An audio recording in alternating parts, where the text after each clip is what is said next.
মনোহর দাস জগন্নাথ দেবের এক মহান ভক্ত ছিল। সে মহেন্দ্র পর্বতে বাস করে তপস্যা করেছিল, কঠোর ব্রত তপস্যা করেছিল, এবং সে ছিল মিত্রভানুর গুরুদেব, অনেক বড় ব্যক্তি। মহেন্দ্র পর্বতে বহু বছর তপস্যা করার পর মনস্থ করলেন আমি এখানে পুরী যাব, তো পুরীতে গিয়ে জগন্নাথের সান্নিধ্যে বাস করব। পুরীর উদ্দেশ্যে রওনা করলেন। হাঁটতে হাঁটতে পুরী যাচ্ছেন, রাস্তায় একটা পুষ্করিণীতে নেমেছেন স্নান করার জন্য। আর দেখছেন সেই পুকুরে প্রচুর পরিমাণে পদ্ম ফুল ফুটেছে, একদম পদ্ম ফুলে পরিপূর্ণ। তার ইচ্ছা হলো কিছু পদ্ম ফুল নিয়ে যাই, জগন্নাথের কাছে যাচ্ছি খালি হাতে। তো অনেক পদ্ম ফুল তুলেছেন, দিয়ে কাপড়ে ভালো করে বেঁধেছেন, দিয়ে মাথায় নিয়ে চলছেন। অনেক ভারী বোঝা ছিল, কিন্তু ভগবানের সেবা এই মনে করে তাকে আর অতটা ভারী লাগেনি। ওখান থেকে হাঁটতে হাঁটতে হাঁটতে হাঁটতে তিনি পুরীর দিকে চলছেন, মনে খুব আনন্দ। এই পদ্ম ফুল দিয়ে যখন জগন্নাথকে সাজানো হবে কি অপূর্ব লাগবে, কি অপূর্ব লাগবে। নম পঙ্কজ নাভায় নম পঙ্কজ মালিনে নম পঙ্কজ নেত্রায় নমস্তে পঙ্কজাঘ্রয়ে। ভগবানের পা দুটা পদ্মের মতো, নাভি পদ্মের মতো, দুটো আঁখি পদ্মের মতো, মুখমণ্ডল পদ্মের মতো। সেই পদ্ম সদৃশ ভগবানকে পদ্ম ফুলের মালায় ভূষিত করলে কতইটা না সুন্দর দেখাবে। এই চিন্তা করতে করতে, ভগবানের ধ্যান করতে করতে, হাঁটতে হাঁটতে তিনি পুরীতে পৌঁছালেন পৌষ মাসের পূর্ণিমা তিথিতে। আর মনোহর দাস খুব আনন্দে এই পদ্ম ফুলের বোঝাটা নিয়ে খুঁটিয়ার কাছে গেছে। খুঁটিয়া মানে যারা মালা গাঁথে, ভগবান জগন্নাথের মালা গাঁথার দায়িত্ব যাদের, তারা বোঝাটা যখন খুললেন দেখলেন পদ্ম ফুলগুলো শুকিয়ে গেছে। প্রায় 15 দিন হয়ে গেছে হেঁটে হেঁটে পৌঁছাতে, শুকিয়ে গেছে।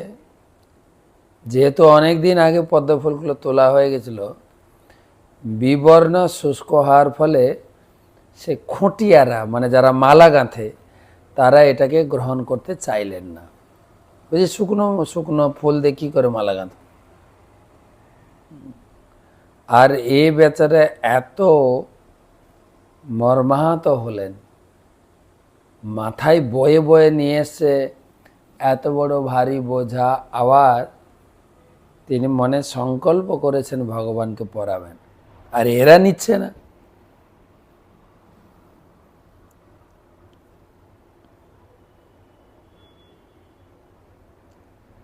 আর এত দুঃখ পেয়েছে, এত দুঃখ পেয়েছে, ব্যথিত চিত্তে সেই ফুলের বোঝাটা আবার বেঁধে ফুলের বোঝা নিয়ে মন্দির থেকে বেরিয়ে গেলেন। এত দূর থেকে বয়ে আনলাম, ভগবানের চরণ সেবায় লাগলো না। ক্রন্দন করতে করতে সে মন্দির ছেড়ে বেরিয়ে গেল, কিন্তু তার যে হৃদয়ে সে ব্যথা পেয়েছেন সে বলে বোঝানো যাবে না। ভগবানের সেবায় লাগলো না, আমি এত কষ্ট করে নিয়ে এলাম। দুঃখ ব্যথায় তার হৃদয় বিদীর্ণ হচ্ছিল। অশ্রুমোচন করতে করতে ব্যাকুলভাবে সে জগন্নাথের কাছে প্রার্থনা করছে, দয়া করে এই ফুলগুলো গ্রহণ করুন না প্লিজ, আমি কত আশা নিয়ে নিয়ে এসেছি। এবং বলতে বলতে একটা গানও রচনা করে গাইতে শুরু করেছে। আর জগন্নাথ সেই প্রীতিপূর্ণ গান শ্রবণ করে, গানের প্রতিটি শব্দ হৃদয়ঙ্গম করে তিনি চিন্তা করলেন, আরে আমি তো গীতায় কথা দিয়েছি পত্রং পুষ্পং ফলম তোয়ম যমে ভক্তিয়া প্রযচ্ছতি। আমার ভক্ত যখন একটু জল, ফল, ফুল আমাকে নিবেদন করে, আমি তার দেওয়া ভক্তিপ্লুত উপহার প্রীতি সহকারে গ্রহণ করি। তো এই এখন পদ্মফুল নিবেদন করছে, হ্যাঁ, আমি এটাকে কেমন করে প্রত্যাখ্যান করব? আর এই খুঁটিয়ারাও নিচ্ছে না, মালা গাঁচ্ছে না, কেননা ফুলগুলো শুকিয়ে গেছে। ভগবান তার কৃপাপূর্ণ দৃষ্টি প্রয়োগ করে সেই কমল ফুলকে তর তাজা করে দিয়ে, যেন সদ্য তোলা হয়েছে, এত দেখতে সুন্দর লাগছে। এবং শুধু তাই না, একে তো সতেজ হয়ে গেছে, আর পূর্ণ সৌরভ সুগন্ধ ছড়াচ্ছে।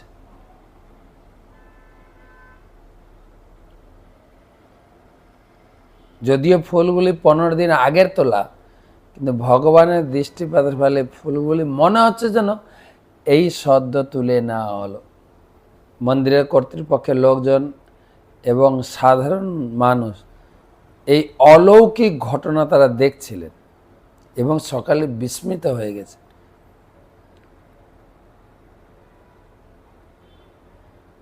এবং প্রত্যেকেই উপলব্ধি করলেন এই মনোহর দাস ভগবানের একজন মহান ভক্ত।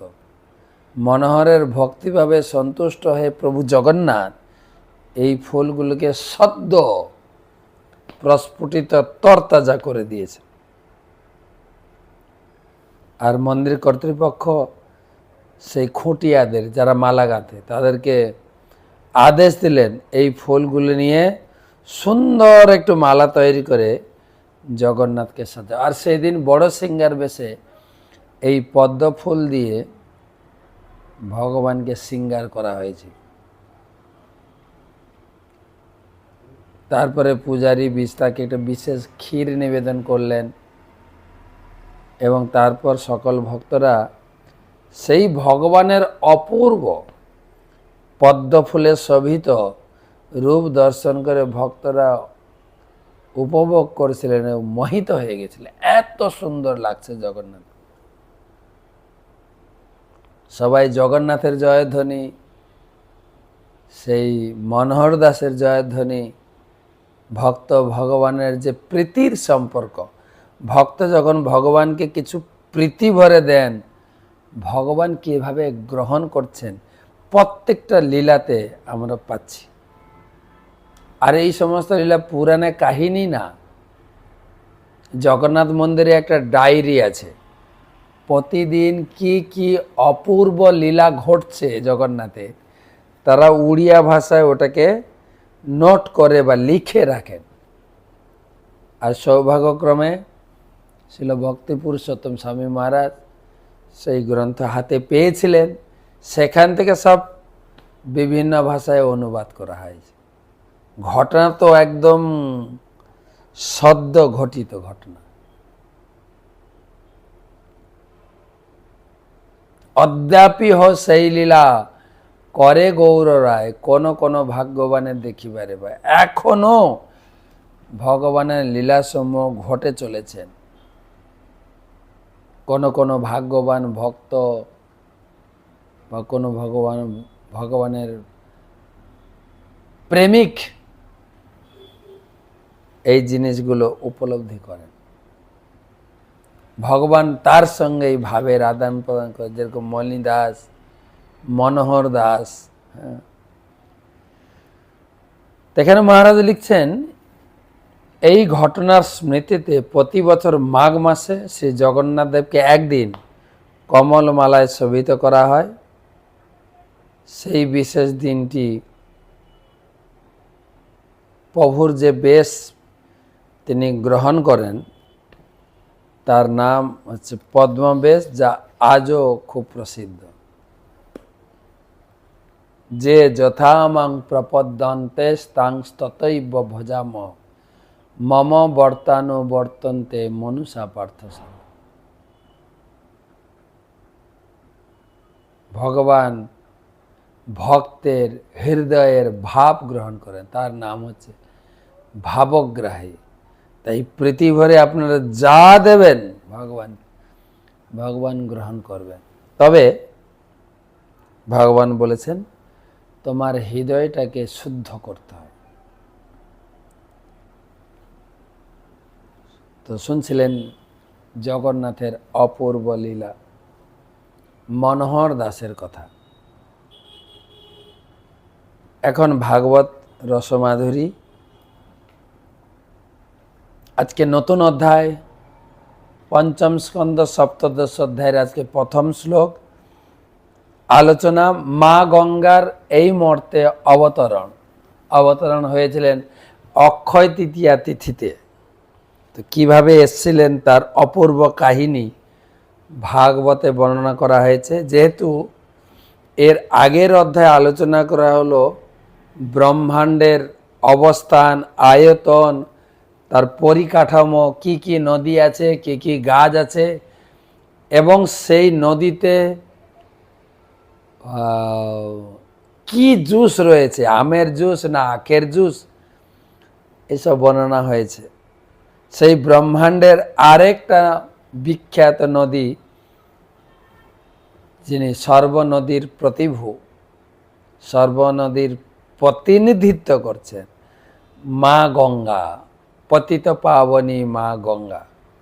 মা গঙ্গার অবতরণ সম্পর্কে আমাদের 1103 ভাগবত রসমাধুরী। তো সবাইকে জানাই প্রীতি, শুভেচ্ছা, অভিনন্দন, আর গুরুদেবের চরণে প্রণাম নিবেদন করে তার অহেতুকী কৃপা আশীর্বাদ প্রার্থনা করছি। নমঃ বিষ্ণুপাদায় কৃষ্ণ পৃষ্ঠায় ভূতলে শ্রীমতে জয় পতাকা স্বামী নিতে নামিনে নম আচার্য পাদায় নিতাই কৃপা প্রদায়িনে গৌরকথা ধামদায় নগর গ্রাম তারিণে।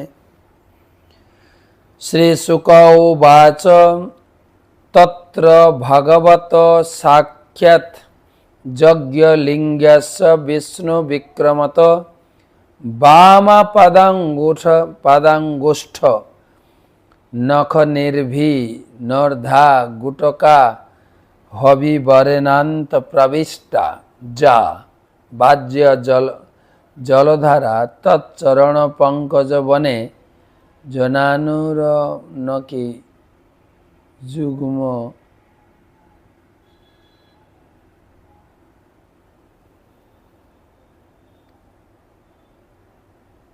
বাহ্য জলধারা তৎচরণার পঙ্কজ বনে জনা করিণ কঞ্জক রঞ্জিতাখিল জগদ ঘমলা পহস্পর্শ নামলা সাক্ষাৎ ভগবত পদিতুন উপলক্ষিত বাচহবি ধিয়মানমি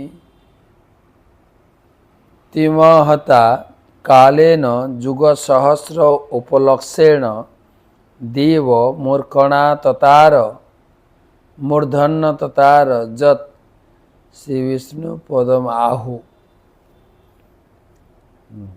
এটা হচ্ছে গদ্য আকারের শ্লোক। হ্যাঁ, অনুবাদটা অনেক বড়। এক শ্লোকেই গঙ্গার পুরো অবতরণের কথা সুখদেব গোস্বামী শুনিয়ে দিয়েছে, এক শ্লোকে। সুখদেব গোস্বামী বলেন, হে রাজন, সমস্ত যজ্ঞের ভোক্তা ভগবান শ্রী বিষ্ণু বামন দেব রূপে বলি মহারাজের যজ্ঞে আবির্ভূত হয়েছিলেন। ছলয়সে বিক্রমণে বলিমদ্ভূত বামন। বলি মহারাজকে ছলনা করার জন্য, তিনি হচ্ছে ছলের মধ্যেও শ্রেষ্ঠ, বামন রূপ ধারণ করেছিলেন। সেই বলি মহারাজের রাজসুযোগ।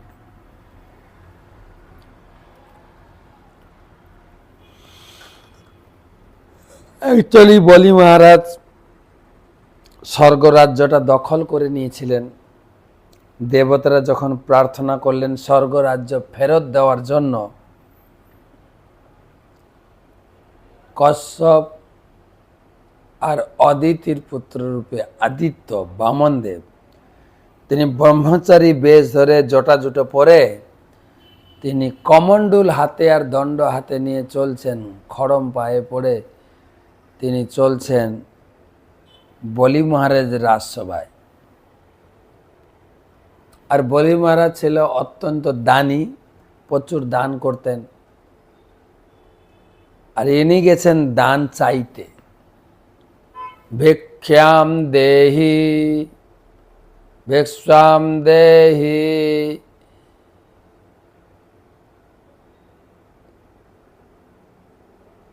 আর বলি মহারাজ এই তো দান দেওয়ার জন্য বসে আছেন।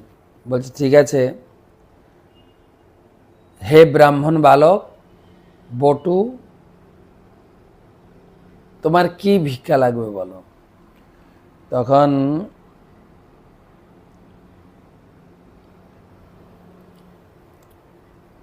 সে বামন রূপী ভগবান বললেন, আমার 3 পা রাখার জায়গা লাগবে, ত্রিপাদ ভূমি, 3টে পা রাখার জায়গা লাগবে। বলে এইটুকু মাত্র? ছোট্ট ব্রাহ্মণ, তোমার কোনো অভিজ্ঞতা নেই। আরে তুমি 1 বিঘা 1 একর জমি চাও, 3 পা ভূমি নিয়ে কি করবে? তুমি যদি মন্দির বানাতে চাও,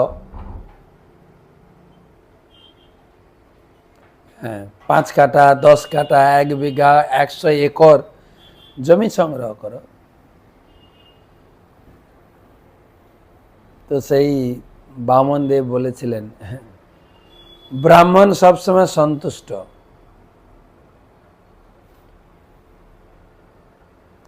সে যদি অল্পে সন্তুষ্ট না হয় পুরোতে সন্তুষ্ট হবে কি করে? তাই আমার কেবল ত্রিপাদ ভূমি চাই। বলি মহারাজ যোগে আবির্ভূত হয়ে তখন তিনি তার বাম পদ বিস্তার করে পদাঙ্গুষ্ঠের দ্বারা ব্রহ্মাণ্ডের আবরণ বিতরণ করেছেন। 3 পা ভূমি চেয়েছেন। বলি মহারাজ রাজি, ভূমি দান দিতে গিয়ে সংকল্পের জল হাতে ঢালবেন, কিন্তু কমণ্ডলের মুখে শুক্রাচার্য বসে জল আটকে দিয়েছেন। বলি তুমি একে দান দিও না, এ সাধারণ বালক নয়, এ হচ্ছে বিষ্ণু স্বয়ং, তোমার সব কিছু হরণ করে নেবে। বলি বললেন, গুরুদেব আমার মুখ থেকে প্রতিজ্ঞা বেরিয়ে গেছে, মানে আমি তাকে দান দেব, সে বিষ্ণু হোক বা অন্য কেউ হোক। আর এই গুরুদেব দেখছে যে তার শিষ্যটা কথা শুনছে না, আর সর্বশান্ত হয়ে যাবে তো যদি আমি না ঠেকাই। তাই কমণ্ডলের ভিতরে ফুটোটাতে তিনি আটকে রাখলেন জল, নিজে বসে গেলেন। সংকল্প করার জন্য জল ঢালছে, জল পড়ছে না। তখন বামন দেব তো বুঝতে পেরেছে আমার একটা স্বরূপ এইখানে। তো প্রথম পা পাঠালেন, মানে এখানে লিখেছেন বাম পা, বাম পদ, বাম পা পাঠালেন ঊর্ধ্বলোকে, ভূ ভব জন তপ মহ সত্য। ব্রহ্মলোকে যখন ভগবানের চরণ পৌঁছালো, ব্রহ্মা তো চিনতে পেরেছে, আরে এই চরণ তো আমি ডেলি পূজা করি। তড়ি ঘড়ি করে কমণ্ডলুর জল দিয়ে ভগবানের চরণ অভিষেক করলেন, সেটাই গঙ্গা রূপে প্রবাহিত হচ্ছে। কিন্তু এই শ্লোকে যেটা বলা হচ্ছে, এই পদচারণা করতে করতে ব্রহ্মাণ্ডটা ভেদ করে গেল, বিরজার নদীর জল বামনদেবের পা ধুয়ে ঢুকলো, সেই জল সেই ছিদ্র দিয়ে কারণ সমুদ্রের বিশুদ্ধ জল গঙ্গা নদী রূপে ব্রহ্মাণ্ডে প্রবেশ করে। ভগবানের সেই পাদপদ্ম ধৌত করে তার পায়ের কুমকুমের সঙ্গে মিশ্রিত হওয়ার ফলে গঙ্গার জল এক অতি সুন্দর অরুণ আভা প্রাপ্ত হয়েছে। সাধারণ জল থেকে ওনার কালার একটু আলাদা, কেননা বামন দেবের পায়ের অগুরু চন্দন কুমকুম সব ধুয়ে এসছে, যেন সাক্ষাৎ চরণামৃত। আর এই কালারটা সবসময় মায়াপুরে থাকলে আমরা গঙ্গা স্নানে যাই, দেখি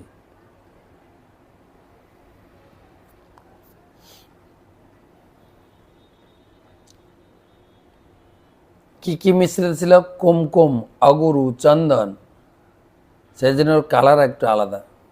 আর সত্যি স্নান করতে গিয়ে আপনি হাতে জল তুলবেন, আপনার হাতে তুলসী পাতা চলে আসবে। আপনার পূর্ণ বিশ্বাস হবে কি গঙ্গা জল এটা ভগবানের চরণামৃত। গঙ্গার দিব্য জলের স্পর্শে জীব তৎক্ষণাৎ সমস্ত জড় কলুষ থেকে মুক্ত হতে পারে। তা সত্ত্বেও গঙ্গা জল কিন্তু চিরপবিত্র। গঙ্গা জল সবাইকে পাপ মুক্ত করে, কিন্তু নিজেকে পাপ স্পর্শ করে না। মানে গঙ্গা জল সবাইকে পবিত্র করে, কিন্তু গঙ্গা জল সবসময় পবিত্র থাকে।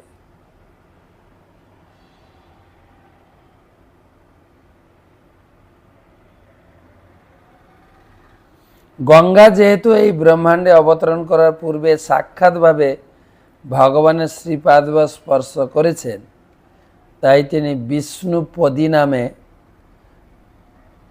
পরিচিত।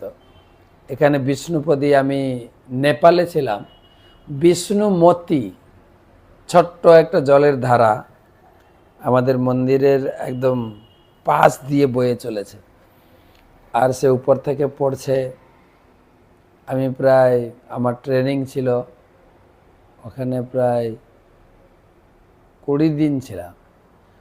প্রতিদিন এই বিষ্ণুমতিতে স্নান করতাম আর খুব উপভোগ করতাম, উপর থেকে জলের ধারা নামছে। তো এই জগতে বিষ্ণুপদী নামে পরিচিত, নেপালে বিষ্ণুমতি। পরবর্তীকালে তিনি জাহ্নবী, ভাগীরথী ইত্যাদি নাম প্রাপ্ত হয়েছেন। 1,000 যুগ পরিমিত সুদীর্ঘকালের পর গঙ্গা এই ব্রহ্মাণ্ডের সর্বোচ্চ লোকে ধ্রুবলোকে আবির্ভূত অবতীর্ণ হন। তাই পণ্ডিতেরা সেই সেই ধ্রুবলোককে বিষ্ণুপদী বলেন।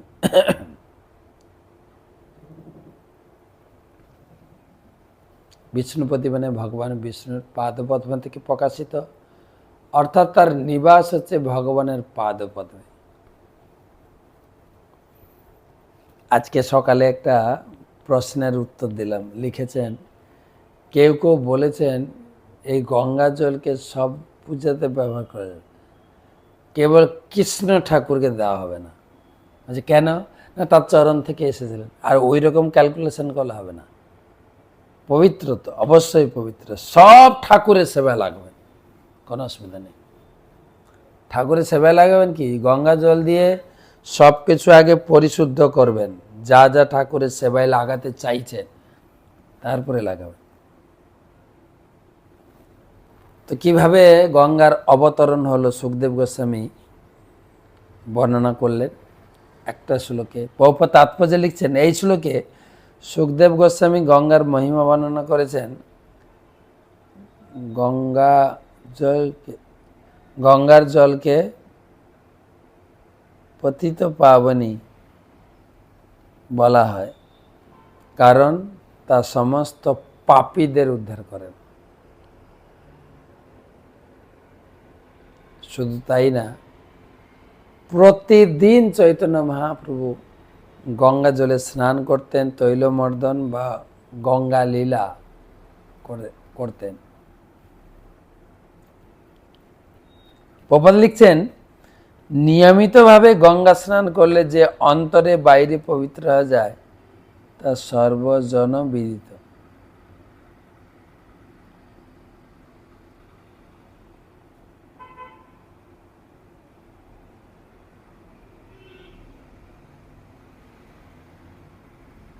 নিয়মিতভাবে গঙ্গা স্নান করলে অন্তরে বাইরে পবিত্র হওয়া যায় তা সর্বজন বিদিত।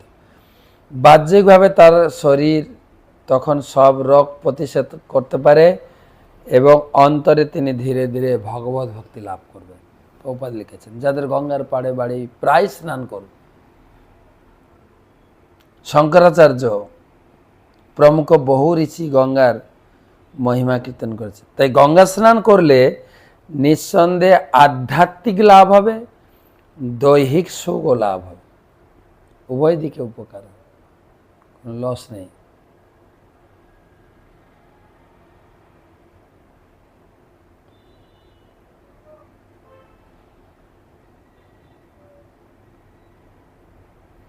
গঙ্গা, যমুনা, গোদাবরী, কাবেরী, কৃষ্ণা, গঙ্গার বিভিন্ন শাখা ভারত ভূমিকে আবৃত করে রেখেছে।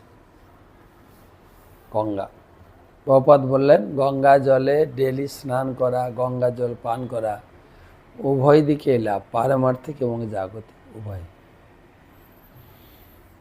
2 নম্বর শ্লোক, যত্র হবাব বীরব্রত ঔত্তান্য পাদি পরম ভাগবত অস্মৎ কুলদেবতা চরণার বিন্দ দকমতি জামনু শবনমুৎকৃষ্যমাণ ভগবত ভক্তি যোগেন দৃঢ়ম ক্লিদ্যমানান্ত হৃদয় ঔৎকণ্ঠা বিবসা মিলিত লোচন যুগ কোটমল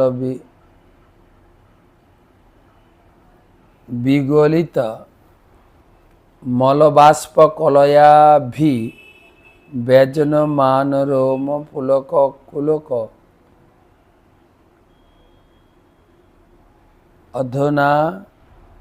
অধুনাপি পরমাদরেণ শিরসা বিভর্তি। মহারাজ উত্তানপাদের পুত্র ধ্রুব মহারাজ ধ্রুব ভগবানের সেবায় দৃঢ় প্রতিজ্ঞ হওয়ার ফলে ভগবানের শ্রেষ্ঠ ভক্ত পরিণত হয়েছে। পবিত্র গঙ্গার জল ভগবান বিষ্ণুর পাদপবুদ্ধ ধৌত করেন জেনে তিনি আজও পরম ভক্তি সহকারে সেই জল মাথায় ধারণ করেছে। ধ্রুব মহারাজ অন্তরের অন্তঃস্থলে নিরন্তর শ্রীকৃষ্ণের ধ্যান করার ফলে গভীর উৎকণ্ঠায় তার ঈষৎ উন্মিলিত নয়নে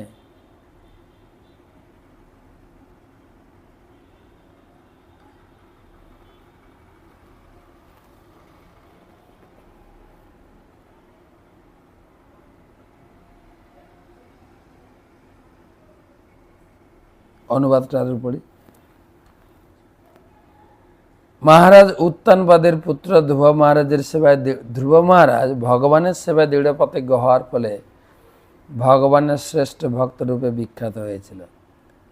পবিত্র গঙ্গার জল ভগবান শ্রী বিষ্ণুর শ্রীপাদপদ্ম ধৌত করেন জেনে আজও তিনি পরম ভক্তি সহকারে সেই জল মস্তকে ধারণ করেছেন। অন্তরের অন্তঃস্থল থেকে নিরন্তর শ্রীকৃষ্ণের ধ্যান করার ফলে গভীর উৎকণ্ঠায় তার ঈষৎ উন্মিলিত নয়ন থেকে অশ্রুধারা ঝরে পড়ে, তার শরীরে রোমাঞ্চ পুলক প্রকাশ পায়। ধ্রুব মহারাজ এত ভক্তি সহকারে মস্তকে তিনি ধারণ করেন।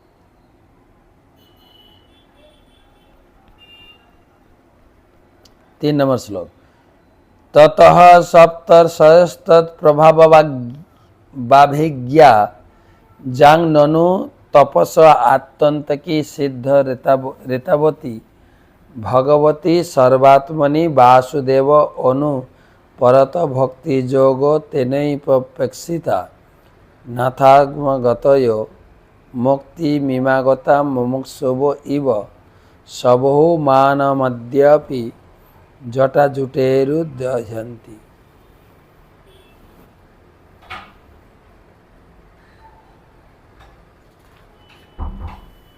এই শ্লোকের অনুবাদ।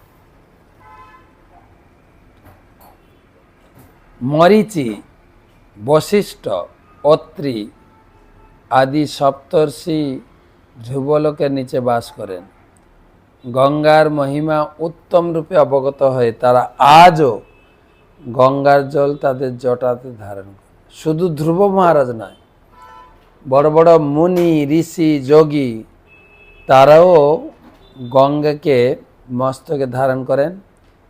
তারা স্থির করেছেন যে এই গঙ্গার জলই হচ্ছে পরম সম্পদ, সমস্ত তপস্যার সিদ্ধি এবং চিন্ময় জীবনের সর্বশ্রেষ্ঠ সাধন।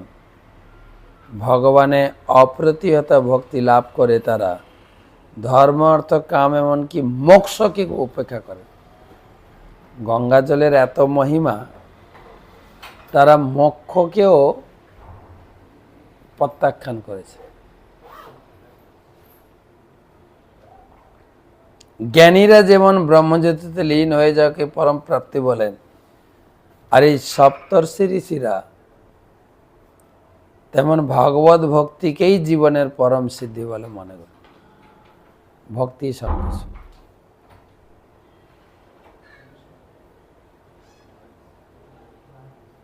তো গঙ্গা জলের কত মাহাত্ম্য,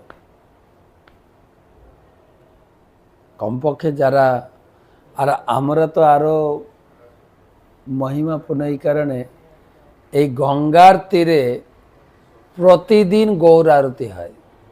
আর আরতি করতে আসেন ব্রহ্মা, ইন্দ্র, চন্দ্র, বরুণ, শিব, নারদ, সুখদেব, জাহ্নবীর তটবনে জগমনোলোভা। মনোমুগ্ধকর সন্ধ্যা আরতি ভক্তি বিনোদ ঠাকুর দর্শন করেছে।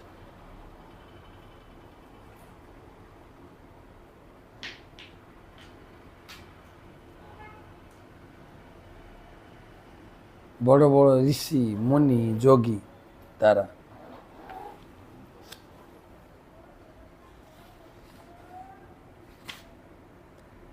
তত অনেক সহস্র কোটি বিমান মানিক সংকুল দেব জানেন বতরন্তি তেন্দু মণ্ডলবার্য ব্রহ্ম সদনে নিপততি। ধ্রুবলোকের সন্নিকটে সপ্তর্ষি মণ্ডলকে পবিত্র করে গঙ্গা জল কোটি কোটি দিব্য বিমান আকাশে মার্গ দিয়ে নিম্নে অবতরণ করেন। তারপর চন্দ্রলোকে প্লাবিত হয়, সুমেরু পর্বতের শিখরে অবস্থিত ব্রহ্ম সদনে পতিত হয়।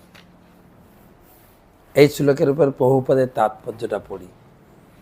আমাদের সবসময় মনে রাখা উচিত, গঙ্গা নদী ব্রহ্মাণ্ডের অবতরণের ঊর্ধ্বে কারণ সমুদ্র থেকে আসছে। ভগবান বামন দেবের পদনখের দ্বারা সৃষ্ট ছিদ্র হয়ে কারণ সমুদ্রের জল দ্বারা ধ্রুবলোক দিয়ে প্রবাহিত হয়ে সপ্তর্ষি মণ্ডলকে প্লাবিত করেছে। তারপর অসংখ্য দিব্য বিমানে চন্দ্রলোকে নীত হয়েছে। তারপর মেরু পর্বতের শিখরে পতিত হয়েছে। এইভাবে গঙ্গা জল অবশেষে নিম্নলোকে প্রবাহিত হয়েছে এবং ক্রমশ হিমালয়ের শিখরে পৌঁছেছে এবং তারপর হরিদ্বার ও ভারতবর্ষের ভূভাগ পবিত্র করে প্রবাহিত হয়েছে। গঙ্গার জল কিভাবে ব্রহ্মাণ্ডের শীর্ষ থেকে বিভিন্ন লোকে পৌঁছেছে তা এখানে বিশ্লেষণ করা হয়েছে। দিব্য বিমানসমূহ গঙ্গার জল সপ্তর্ষি মণ্ডল থেকে অন্যান্য গ্রহলোকে বয়ে নিয়ে যায় বিমানে করে। আধুনিক যুগে তথাকথিত বৈজ্ঞানিকরা উচ্চতর লোকে যাওয়ার চেষ্টা করছে, অথচ সেই সঙ্গে তারা তাদের পৃথিবীতে বিদ্যুৎ আদি শক্তির অভাব বোধ করছে। তারা যদি প্রকৃতই সক্ষম বৈজ্ঞানিক হতো তাহলে তারা নিজেরাই বিমানে করে অন্যান্য লোকে যেতে পারত, কিন্তু তারা যেতে সমর্থ নয়। এখন তারা তাদের চন্দ্রলোকের অভিযান পরিত্যাগ করে অন্যান্য লোকে যাওয়ার ব্যর্থ প্রচেষ্টা করছে। তো মোটামুটি গঙ্গার যে মহিমা, গঙ্গা জলটা কি জিনিস, গঙ্গা জল এখানকার জিনিস নয়, কারণ সমুদ্রের জল। কোথাও বলে কারণ সমুদ্রের জল, কোথাও বলে বিরজা নদীর জল। এবং ভগবান বামন দেবের পদধৌত সেই চরণামৃত, যা ধ্রুবলোকে ধ্রুব মহারাজ, সপ্তর্ষি মণ্ডল এবং বিভিন্ন জায়গায় তাকে মুনি ঋষি যোগীরা মস্তকে ধারণ করেছে। সেই গঙ্গা জল এই পৃথিবীতে রয়েছে। আমরা যখনই সুযোগ পাবো সেই গঙ্গা জলে স্নান করব। মহাপ্রভু যখন ছিলেন প্রতিদিন গঙ্গা স্নান করতেন। বা মহাপুর অন্যান্য ভক্তবৃন্দ প্রতিদিন গঙ্গা জলের পবিত্রতা, স্নিগ্ধতা। প্রভুপাদ লিখলেন গঙ্গা জল স্নান করলে শারীরিক এবং আধ্যাত্মিক দুই দিক থেকেই আমরা উপকৃত হব। শারীরিকভাবে সমস্ত প্রকার রোগমুক্ত, আধ্যাত্মিকভাবে ভক্তিতে উন্নতি লাভ করব।